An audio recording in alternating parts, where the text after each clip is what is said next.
some calls for him to take over as King George. Now he sat in silence, probably just as aware as his colleagues in the room that he was more likely than anyone in the 13 former colonies to first occupy any proposed executive position. Edmund Randolph of Virginia finally voiced the fears of pure Republicans and much of the young nation, objecting to one-man rule with the claim that it inherently contained the fetus of monarchy.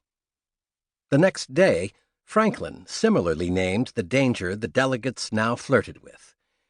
There is scarce a king in 100 who would not, if he could, follow the example of Pharaoh, get first all the people's money, then all their lands, and then make them and their children servants forever.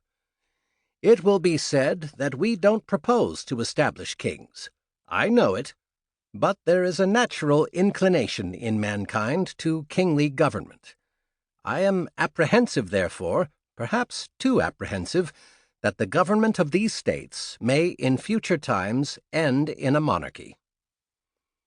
The need for a strong executive clearly remained controversial, even at the Constitutional Convention, because many Americans then simply had no way to imagine how vesting national power in one person could end well.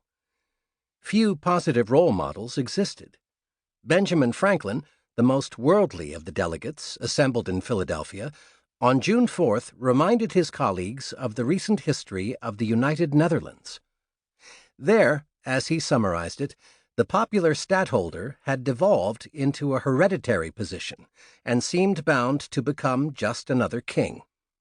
The executive will be always increasing here as elsewhere, he lamented, till it ends in a monarchy. Virtually everywhere these American wise men looked, they saw an unacceptable absence of liberty, an unacceptable abuse of executive power, or, more often, both. The delegates fretted about the apparently universal tendency for leaders to amass power at the expense of the legislature and the people, and consequently stay in charge too long. South Carolina's Pierce Butler, for example, noted that in all countries, the executive power is in a constant state of increase. Virginia's George Mason opposed the single executive concept, both during the Constitutional Convention and well afterward, as a leading anti-federalist during the ratification debates, fearing an oppression worse than that which the colonies had thrown off. "We are not, indeed, constituting a British government," he said, "but a more dangerous monarchy, an elective one."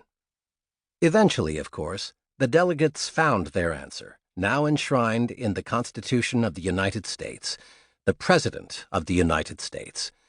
This single person would hold impressive powers, faithfully executing the laws, pardoning criminals, nominating judges, making treaties, and leading the armed forces as commander-in-chief. The best method of selecting this federal CEO prompted much debate.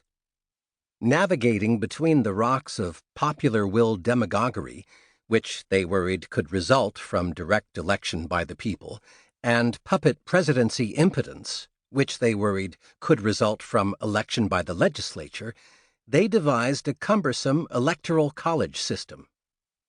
By the founders' logic, the people would choose their leader, but only indirectly.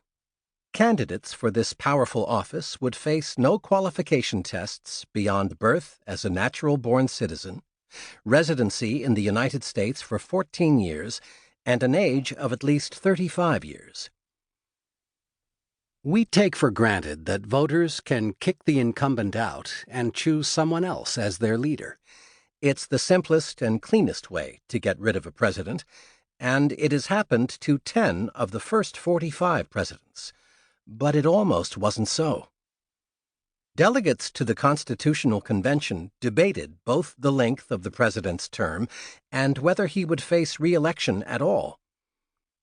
Pennsylvania's Gouverneur Morris said if the people were to elect the chief executive, they would never fail to prefer a man of distinguished character and of continental reputation.